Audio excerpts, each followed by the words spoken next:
2022 수능이 끝났습니다. 이번 수능을 봤던 수험생들 정말 너무나 고생 많았고요.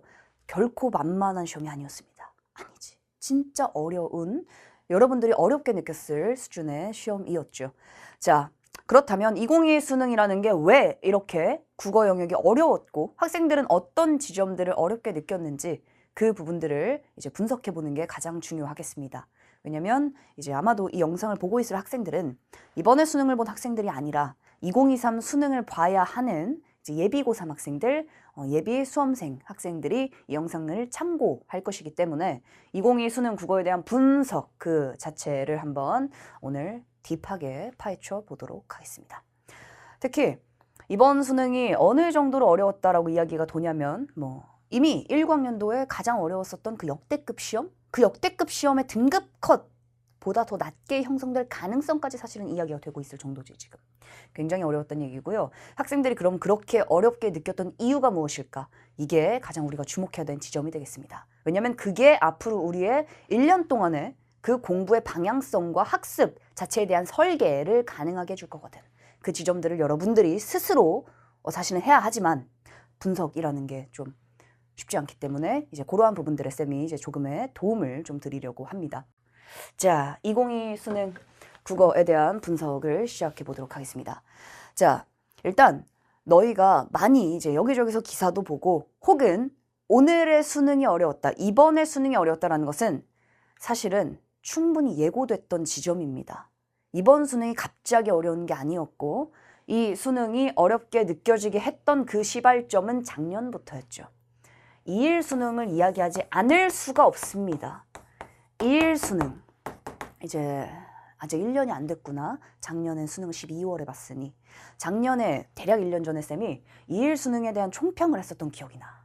그 당시에 이제 1호 개정 교육과정이 첫 번째로 반영된 시험이 작년이었습니다. 올해 선택 과목이 들어갔기 때문에 이제 수험생들이 올해가 처음 아니에요 쌤? 이렇게 생각할 수 있는데 올해가 처음이 아닙니다. 작년이 사실은 반영됐던 첫 해였고 그것이 선택 과목까지 포함해서 온전히 반영된 게 2022 수능입니다. 두 번째로 볼 수 있죠. 그 부분들을 한번 우리가 이제는 진짜 들어가 보도록 합시다. 자, 이 수능 일단 독서의 경향부터 좀 한번 분석을 해본다면 일단 예고된 변화라고 볼 수 있습니다. 이미 작년부터 이러한 변화라는 것을 그대로 보여줬었고요. 이것이 작년 6평, 작년 9평, 그리고 이 수능에 일관적으로 반영이 됐던 게 바로 1호 개정 교육과정의 추론형 문항의 강화입니다. 자, 추론이란 얘기는 여기저기서 정말 많이 들어봤을 거야. 추론. 일단 수능의 추론의 그 용어 자체를 먼저 잡고 들어가 보도록 하자. 자, 추론. 추론이란 얘기를 많이 들었을 텐데 전혀 감은 안 오지 않을까라는 생각이 좀 듭니다. 자, 일단 추론에 대해서 길게 말하진 않겠습니다만 간단하게 예시를 좀 들어줄게. 기존의 지문 독해 몰빵되던 그 방식과 대체 추론이 강화됐을 때 왜 지문 독해는 보다 더 수월해졌다고 하는데 더 등급 컷은 떨어지는가? 이 지점을 설명해 줄게. 자, 이거 이제 간단한 예시를 좀 들어보면 이런 거야. 기존의 지문 독해가 어려웠을 땐 이런 겁니다. 신호등으로 한번 예시를 들어볼게. 초록불이야. 초록불. 가는 거죠. 간다. 빨간불. 멈춘다. 주황불. 빠르게 간다. 이렇게 쭉 있습니다. 그래서 이제 한 20개의 신호등이 있다고 쳐봐. 이 신호등이 어떤 것을 의미하는지 요 연결관계 찾는 것만도 헷갈리죠. 요 정도만 다 한다면 선택지가 물어보는 건 간단해. 초록불, 간다. 요 일치 불일치를 확인하게끔 묻습니다. 그래서 지문 독해가 월등히 중요했던 게 맞죠. 그런데 이제 1호 개정 교육과정은 변화했습니다. 변화하면서 지문이 짧아졌습니다. 지문이 짧아지면서 정보량이 줄어들었습니다. 줄어들면서 이렇게 써 있죠. 초록불 간다, 빨간불 멈춘다, 주황불 빠르게 간다. 똑같이 써 있어. 학생들이 읽으니까 오! 대박의 주심 딱 나는 거야. 지문 독해가 훨씬 수월해진 거야. 할만하겠는데? 그리고 선택지를 딱 보니까 선택지 이제는 더 이상 초록불 간다 이거 맞니? 라고 묻지 않습니다. 이젠 뭘 물어보냐? 초록불 간다 라는 게 어떤 의미야? 라는 그 의미를 묻는다는 게 바로 추론이 되겠습니다. 자, 그 의미라는 건 뭐겠니? 초록불이 가, 빨간불이면 멈춰. 이 얘기는 신호라는 것. 이 초록불이라는 것은 사람들 사이에서의 사회적인 약속이구나. 길을 건너도 된다는 표식이구나. 그 내용들을 사람들이 공유하고 있구나. 그러니까 초록불이 켜지면 길을 가는구나를 묻는다는 거지. 그게 추론입니다. 그래서 그 의미 자체에 대한 내용을 묻기 때문에 정보량은 줄었지만 훨씬 더 판단은 어렵다는 거죠. 그러한 문해력과 그러한 추론적인 사고 능력, 이것을 평가하겠다는 게 1호 개정 교육과정이 바뀐 근본적인 이유입니다. 그래서 변화했을 때 학생들이 더 어렵게 느끼는 이유입니다. 이러한 방향으로 기출문제 분석을 많이 해보지 않았고 이러한 방향으로 문제를 많이 풀어보지 않았기 때문에 특히나 내신과의 간극은 훨씬 더 커졌다고 볼 수 있겠죠. 그래서 더더욱 우리가 추론이 무엇인지를 일단 이해하는 게 첫 번째. 당연히 추론 자체에만 몰빵되어 있지 않습니다. 추론이라는 것은 뭘 전제로 하냐면 당연히 지문에 대한 온전한 아주 엄밀하고 정교한 독해를 전제로 합니다. 그래서 그러한 독해를 넘어선 추론과 선지 판단, 곧 이때 선택지라는 것은 지문과의 거리가 있을 것이기 때문에 지문의 내용이 변형돼서 선지화됐을 것이기 때문에 그런 부분을 분명히 대비해야만 올해 2023 수능을 제대로 준비할 수 있다. 일단 이렇게 우리가 좀 앞부분의 내용을 잡을 수 있을 것 같아. 뒤에 갈 길이 먼데 앞부분에서 너무나 좀 많은 시간을 쏟은 것 같습니다. 자, 따라서 일단 우리가 이제 선택지 변형 그리고 추론 그리고 이제 패턴이라는 것은 뭐 기본적으로 너희가 지문 독해를 하는 과정에서 평가원의 기출을 분석하는 그 이유가 뭐겠니? 패턴이 반복되기 때문이거든. 그런 반복되는 패턴 그 자체에 대한 이해 그리고 그것을 넘어선 추론형의 문항을 해결하는 방식까지 선지 변형의 원리를 이해하는 것까지 그렇게 했을 때 이제 원하는 점수를 충분히 얻을 수 있다. 걱정할 필요는 없다고 생각합니다. 충분히 체화가 가능하고 단기간에 성적이 오르는 것을 많이 봤기 때문에 그러한 부분, 그러한 경향에 대한 이해가 일단 선제됐을 땐 충분히 해낼 수 있을 그러한 수능이다라는 거죠. 자, 그럼 이제 본격적으로 독서 지문을 한번 들어가 보도록 합시다.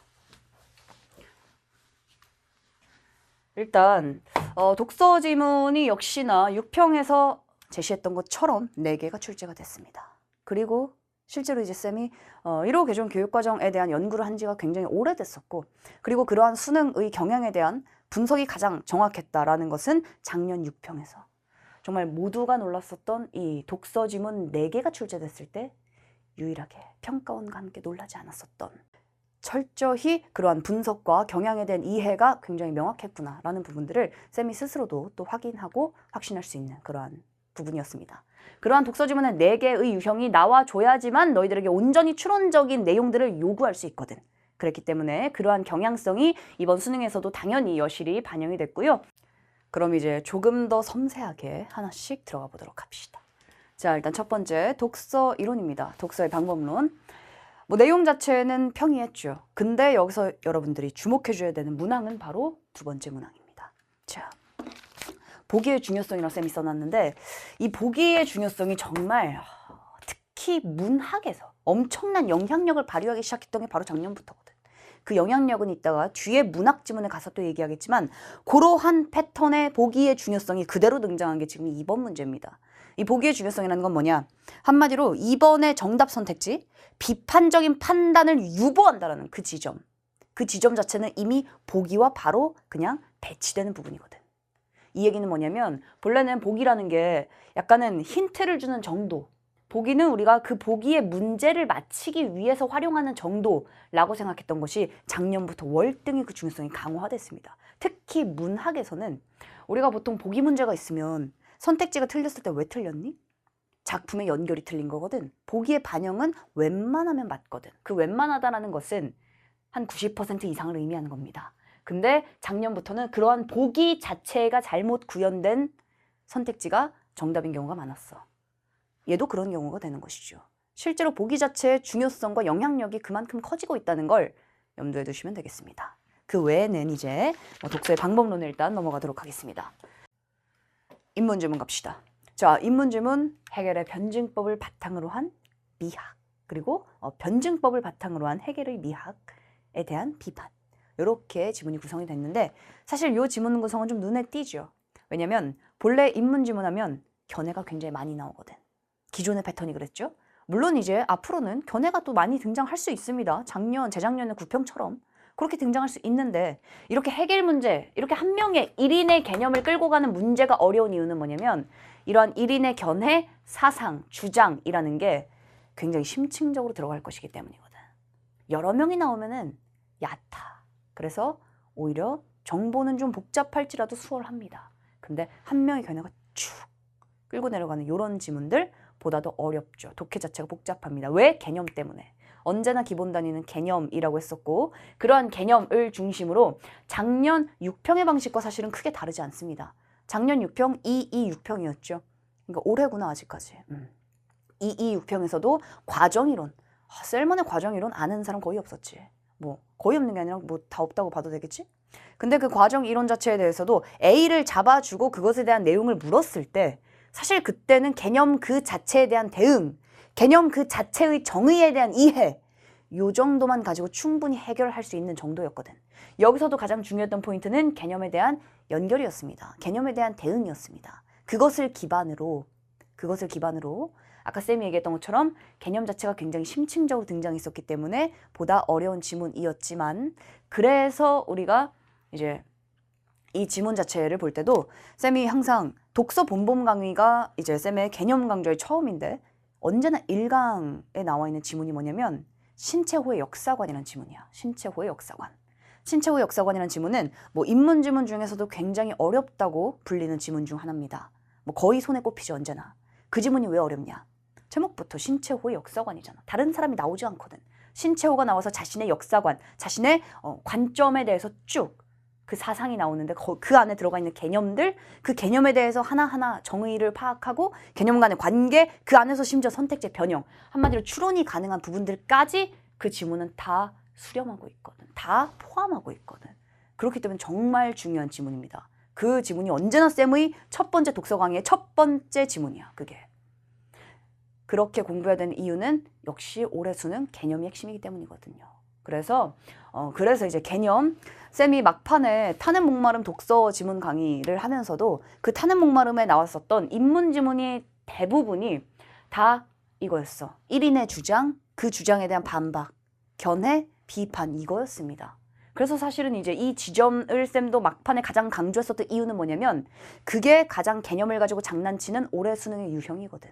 그래서 여러 개의 견해가 등장하는 것이 아니라 하나의 견해를 쭉 끌고 내려가는 그러한 견해를, 그러한 개념들을 어떻게 선지가 추론하게 만들고 선택지에서 변형이 이루어지는지 그 원리를 파악하는 걸 마지막에 가장 강조했던 이유도 바로 이런 이유 때문이었죠. 실제로 그러한 지점에서 인문 지문이 나왔고 학생들은 어렵게 느꼈습니다. 자, 이제 요 하나하나의 내용들은 뭐 이후에 이제 따로 또 우리가 확인을 해 보도록 하겠고요. 일단은 이제 넘어가도록 하겠습니다. 예. 자, 경제 지문도 할 말이 또 있어. 경제 지문 만만치 않았죠. 근데 지문의 길이로 따지면 과거에 나왔었던 지문의 길이보다 월등히까지는 아니려나? 지문의 길이는 짧은 게 맞습니다. 이 경제 지문은 이렇게 볼 수 있어. 기존의 경제는 핵심은 인과관계지, 경제. 자, 핵심은 인과관계입니다. 자, 기존의 경제 지문이 이렇게 흘러가는 인과를 지문 속에 그대로 넣었다고 가정해보자. 그대로 넣었다고 봅시다. 본래 이렇게 인과관계 아주 세밀하고 촘촘하게 나오는 게 경제니까. 그래서 지문의 길이는 길어질 수밖에 없죠, 당연히. 너무나 촘촘하거든. 인과관계가 너무나 많거든. 그런데 이번 시험은 이겁니다. 그냥 건너뛴 거야. 인과관계는 맞지만 그러한 인과관계를 아주 자세하고 친절하게 설명하지 않았습니다. 그래서 지문의 길이는 짧으나 이해하기는 훨씬 더 어려웠던 그런 지문이 되겠고 당연히 이 A와 E를 연결하는 B와 C와 D 그 자체는 쌤 그럼 이거는 이제 배경 지식인가요? 당연히 아니죠. A에서 E로 연결되는 지점에 대한 이해는 지문 속에서 가능하게 합니다. 다만 거리가 멀었죠. 바로 직관적으로 연결되는 게 눈에 보이지 않습니다. 그래서 어려웠던 것뿐이지 배경 지식이 필요하다거나 경제 과목을 공부해라 이게 아니다 얘들아. 아시겠죠?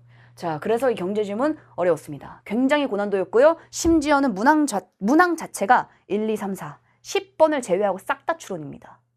정말 중요하게 우리가 올해 다뤄야 되는 지문 중 하나가 되겠습니다. 자, 선택지도 그렇죠. 11번은 아예 문항에 추론이라 써있고 12번, 13번 써있지 않지만 추론입니다. 자, 이 내용은 우리가 이후에 또 세밀하게 다뤄보도록 하지요. 자, 그래서 일단은 가장 크게 학생들이 오해하는 거는 가장 오해하지 않았으면 싶은 부분은 뭐냐면 이런 거야. 실제로 EBS의 연계 지점이기도 하죠. 독서는 특히나 또 소재, 제재 이런 것들이 연계가 되니까 내용 자체가 연계되지 않더라도 소재, 제재만 이렇게 딱 보면 그렇지 브레턴 우주 체제 내가 봤었어 이거 연계됐구나 오케이 연계의 힘 이렇게 생각할 수 있는데 그것만으로는 설명이 되지 않는 게 이 시험이라는 거야. 그러한 소재와 제재가 연계되는 그 눈에 보이는 것 이상을 요구하는 것이 시험이기 때문에 EBS에 의존하시면 안 됩니다. 물론 EBS 정말 중요하지. 쌤도 언제나 수업하니까 정말 중요한 거 맞습니다. 하지만 의존하면 안 되는 건 확실하다는 거죠. 거기 나와 있는 배경 지식, 그 선 이해, 내가 기존에 공부해 왔었던 내가 알고 있는 정보만으로 문제를 풀 수가 없는 게 이번 시험입니다. 그래서 이번 시험이 정말 어려웠다는 거죠. 가끔 기사에 코비드 세대이기 때문에 학생들이 공부가 좀 부족했다. 그래서 역시 뭐 중위권이 망가졌다. 이런 기사들이 굉장히 많이 나오는데 좀 마음이 아픈 건 뭐냐면 실제로 학생들은 정말 열심히 했거든. 현장 쌤이 보는 학생들 그리고 뭐 인터넷 커뮤니티 학생들의 고민들, 학생들의 노력들 보면 정말 열심히 했습니다. 코비드 세대이기 때문에 공부를 덜 했다? 진짜 개소리라 볼 수 있죠. 정말 열심히 했음에도 아예 학생들에게 요구하고 물어보는 것 자체가 변화했고 그러한 유형 자체가 학생들이 평소에 다뤄보지 못했던 추론의 영역이 굉장히 강화됐기 때문에 어려웠던 것이다 라는 지점들을 보다 더 명확히 할 필요가 분명히 있습니다. 자, 그래서 이제 역시나 뭐 추론입니다. 자, 이 내용들은 이후에 넘어가도록 하겠습니다. 자, 기술 지문. 역시 기술 지문은 딱 보더라도 일단 지문의 길이가 가장 짧습니다. 정말 짧죠. 자, 그리고 지문의 핵심. 사실 이 지문은 전반적으로 정말 중요한 핵심적 포인트, 기술의 아주 전형적인 패턴에서 핵심을 묻는 문제들이 굉장히 많았습니다. 문제 해결의 패턴이라고 하지. 기술의 탄생 이유 자체가 바로 그거거든. 기술은 결코 자연 발생적이지 않지. 기술은 무언가를 하기 위해서 태어났거든. 그 무언가라는 것의 가장 핵심이 바로 문제에 대한 해결입니다. 그 문제를 해결하는 과정, 그 과정과 구성 요소 그대로 쌤이 언제나 강조했던 패턴 그대로 지문 속에 출제가 됐습니다. 역시나 이 안에서도 추론이 존재했었죠. 특히 보기 문제 어려웠을 겁니다. 보기 문제 여기서도 역시 핵심은 개념이었어. 근데 학생들이 하나하나의 개념, 지문이 짧다고 해서 개념이 함축하고 있는 의미가 결코 적지 않거든. 그 지점들을 이제 고민하는 게 이제 올해의 가장 중요한 숙제라고 볼 수가 있겠습니다. 자, 그래서 전반적으로 기술 자체에 대한 패턴이 그대로 구현된 것은 맞다. 두려워할 필요가 없다. 절대 막연하거나 난해한 지문과 선택지들이 아니다라는 거 아시겠죠? 또 이후에 또 쌤이 여러 가지의 방향으로 여러 가지로 여러분들이 난해하지 않고 막연하지 않게끔 올해를 설계해 갈 수 있도록 하는 그런 영상들을 짤막하게라도 최대한 많이 좀 제공을 하려고 노력할 테니까 너무 걱정하지 마시고 자, 이러한 내용들로 분석할 수 있다라는 것만 알아두시면 되겠습니다. 문학으로 좀 넘어가 볼까?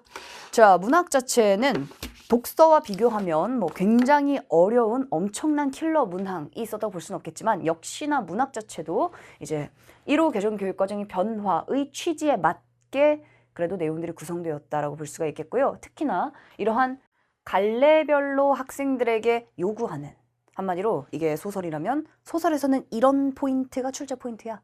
이게 소설, 이게 시야. 여기선 이런 부분들을 찾아봐. 라는 그러한 유형들이 최근에 반복적인 트렌드로 등장하고 있는데 그러한 지점들이 사실은 굉장히 잘 구현된 문항들이라고 볼 수 있겠습니다. 자, 연계 비연계는 중요하지 않다고 했었죠, 언제나. 물론 문제를 풀 때 체감되는 어떤 난도라든지 이거 분명히 체감이라고 얘기했다? 체감되는 난도라든지 혹은 마인드 컨트롤을 위해서 연계된 작품들이 나왔을 때 학생들에게 도움이 되는 건 맞겠지만 그럼에도 연계를 70에서 50으로 떨어뜨렸지만 그래도 6평과 9평에서 계속 연계율을 높게 EBS의 작품들을 그대로 많이 넣어줬던 이유는 그만큼의 자신감이 있다고 했던 겁니다. 어떤 자신감? 미리 알고 있는 작품을 가지고 시험을 보더라도 변별해낼 수 있다는 자신감. 그 변별의 포인트는 어디서 온다? 역시 보기와 선택지 개념에서 온다고 했습니다. 그러한 내용들이 이번 시험에도 들어있습니다. 자, 문학도 얼마든지 어려워질 수 있다는 얘기를 쌤은 계속 해왔었고요. 이번 시험에선 구현되지 않았으나 다음 수능 혹은 다음 유평에선 문학이 어떤 식으로 등장할 수 있을지 그 지점들을 철저히 대비하는 것이 우리의 공부의 목적이기도 하겠지. 예를 들어 재작년의 만흥을 생각해보면 만흥이라는 모두가 다 알고 있는 그 작품, 거기서 오답률 1위, 2위 나왔잖아. 재작년에 9평이었죠. 그 9평 역시 2.1 수능 변화된 1호 개정 교육과정이었습니다. 알고 있는 작품 알고 오더라도 이 작품을 가지고 얼마든지 학생들을 자유자재로 요리할 수 있다는 거죠. 그게 바로 비평의 힘이고 그게 바로 보기의 힘이 되겠습니다. 자, 하나씩 한번 살펴볼까? 첫 번째 세트가 가장 볼륨도 크고 학생들이 가장 어려웠을. 왜냐면 264의 초가라는 작품은 일단 작가는 너무나 유명하지만 작품 자체는 많이 다뤄보지 않았던, 아마 처음 본 학생들이 대부분이었을 그런 작품이 되겠습니다. 거사노2는 작품 연계가 그대로 된 것이죠. 자, 그래서 이제 시와 이제 수필의 복합갈래가 나왔는데, 자, 문항을 중요한 문항들만 간단히 살펴본다면 22번 정말 중요한 선택지 함정이 되겠습니다. 이게 문학에서 함정을 만드는 가장 전형적이고 가장 학생들이 쉽게 빠지는 함정의 포인트가 바로 이거거든. 시어 자체의 의미를 가지고 판단했을 때 함정이 제일 많이 빠진다. 그것을 그대로 구현했던 게 바로 22번 문제가 되겠습니다. 자, 그래서 이제 실제로 이 시어 하나, 눈물, 웃음이란 시어가 중요한 게 아니라 어떤 맥락에서 눈물을 흘렸느냐. 그때의 눈물은 감동이 될 수도 있거든. 슬픔이 될 수도 있거든. 기쁨이 될 수도 있거든. 그치? 그런 의미에서 맥락 안에 넣고 시어를 확인하는 문제가 역시나 시에서 중요하게 등장했고요. 23번의 보기. 보기는 이번에 굉장히 짧았습니다. 물론 이번에는 비평이 없었죠. 굉장히 어렵고 긴 보기 없었습니다. 하지만 보기가 짧고 간략하다고 해서 역시나 뭐라고? 역시 함축적 의미가 적은 건 아니라고 했습니다. 훨씬 더 개념적이고 훨씬 더 어휘 자체가 심층적이고 함축적인 의미를 담고 있는 내용들이 구성이 됐었기 때문에 보다 더 심화된 보기라고 볼 수가 있겠습니다. 전형적으로 23번 보시면 되겠고요. 자, 나머지 내용들은 넘어가도록 하겠습니다. 핵심은 스스로 작품을 읽어내는 그러한 방법론, 거기에 더해서 올해의 유형에서 학생들에게 물어보는 그러한 선택지의 판단은 어떤 것을 기준으로 할 것인가, 선지 판단의 방법론은 대체 무엇인가, 이 부분을 이해하는, 한마디로 내가 읽고 내가 판단하는 그 힘과 그 해석력을 기르는 게 문학에서도 가장 중요한 요소가 되겠죠. 자, 현대소설, 윤은길의 매우 잘생긴 우산 하나. 굉장히 재미있게, 이제 흥미롭게 볼 수 있는 소설이라고 생각을 하는데, 쌤이 처음에 그 소설을 읽을 때 굉장히 흥미진진했었거든. 이후에 어떤 내용들이 이어질까 이런 부분들이 진짜 막 결말이 기대되는 그런 소설 중 하나였던 그런 기억이 납니다. 그래서 이제 작년 수능과 똑같이 역시나 비연계로 출제가 됐는데, 생소한 작품이지만 문항이 평이했다. 이게 굉장히 중요한 포인트가 되는 거죠. 한마디로 물어보는 것 자체는 뻔했다는 거야. 이게 바로 출제 포인트가 되겠습니다. 이 부분도 이제 우리가 소설 강좌에서 자세히 다뤄보도록 하지요. 자, 고전소설 박태보전입니다. 박태보전, 물론 우리가 EBS에 실렸던 부분과 다른 부분이 나왔지만 언제나 그렇죠. 소설은 다른 지점이 나왔었는데, 이제 그러한 인물이 가지고 있는 캐릭터, 인물의 성격, 이런 부분들은 그대로 유지가 되기 때문에 풀어낼 때 어려운 지점들은 크게 없었을 거라고 생각이 됩니다. 그래서 이제 특히나 인물의 캐릭터, 인물의 성격, 그 지점들을 이해하고 그 부분을 이제 중요하게 보는 것들 역시 가장 중요했고, 인물 간의 관계 파악하는 것, 그리고 역시 선택지가 고전소설답게 정말 디테일했습니다. 쌤이 항상 강조하는 게 바로 그거야. 고전소설 어렵게 낼 수가 없다. 현대소설만큼 어렵지 않습니다. 왜냐면 그게 바로 텍스트 자체의 차이라는 거거든. 고전소설과 현대소설은 기본적인 텍스트의 차이가 분명히 존재합니다. 그러니까 이름도 어떤 건 고전, 어떤 건 현대, 물론 시간적 차이가 있긴 하지만 분명한 텍스트의 차이가 있죠. 그렇기 때문에 더더욱 고전소설 선택지는 아주 디테일합니다.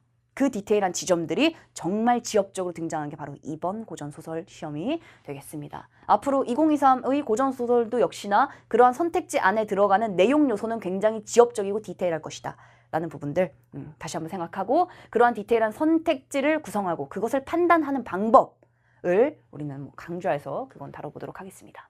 자, 마지막으로 고전시가가 되겠는데요. 역시 보기 굉장히 중요한 요소였죠. 자, 보기는 해석의 이번에도 9편과 마찬가지로 힌트로 작용하는 그런 보기였습니다. 그래서 보기 자체를 가지고 그 보기의 내용을 기반으로 작품을 읽어나가는 게 너무나 중요했었던 그런 작품이었고, 특히나 비연계 작품을 읽어낼 때 전체적인 작품의 해석을 그대로 잡아주는 게 보기 안에 그대로 들어있었죠. 그러한 부분들을 파악했더라면 어렵지 않게 풀어낼 수 있었던 그러한 문항들이 되겠습니다. 사실 선택 과목 자체는 공통 과목과 선택 과목이 갈라진 이제 첫 번째 해였는데, 대부분의 학생들이 선택 과목을 굉장히 고민을 많이 하고 굉장히 중요하게 생각을 했었고 올해도 역시나 고민이 있을 겁니다. 과연 나는 화작을 골라야 될까? 엄매를 골라야 될까? 하지만 쌤이 뭐라고 했습니? 작년에도. 화작을 고르든 엄매를 고르든 중요하지 않다. 중요한 변별점의 지점은 분명히 공통 과목에서 나올 것이다. 따라서 내가 공통 과목을 충분히 공부할 수 있고 충실하게 집중할 수 있는 그러한 선택 과목. 한마디로 나의 성향에 맞는 선택 과목. 내가 자신 있게 해낼 수 있는 선택 과목을 골라라. 그랬을 때 보다 더 네가 원하는 점수에 가깝게 갈 것이다. 라는 얘기를 했었죠. 올해도 마찬가지입니다. 선택 과목, 사실은 뭐 변별력을 주는 요소는 올해도 분명하게 공통 과목에서 나왔다고 볼 수가 있겠고 그러한 공통 과목들을 공부해 나가면서 선택 과목도 각각의 선택 과목의 특성에 맞게 그러한 방법론, 효율적인 방법론에 맞게 공부해 나간다면 올해 수능 분명히 빛나는 11월 받을 거라고 생각을 합니다. 그래서 올해 수능이 어렵다 하니까 굉장히 막연한 두려움도 있고 걱정도 많고 그렇겠지만 괜찮다. 이 변화된 수능의 특징들을 이해하고 그러한 방향성에서 보다 더 정교하게, 보다 더 엄밀하게, 보다 더 묵직하게 공부해 나간다면 충분히 잘 해낼 수 있다라는 얘기를 일단 요 총평 분석 영상에서는 마지막으로 하도록 하겠습니다. 그리고 우리는 이후에 또 강좌와 영상에서 보도록 하죠.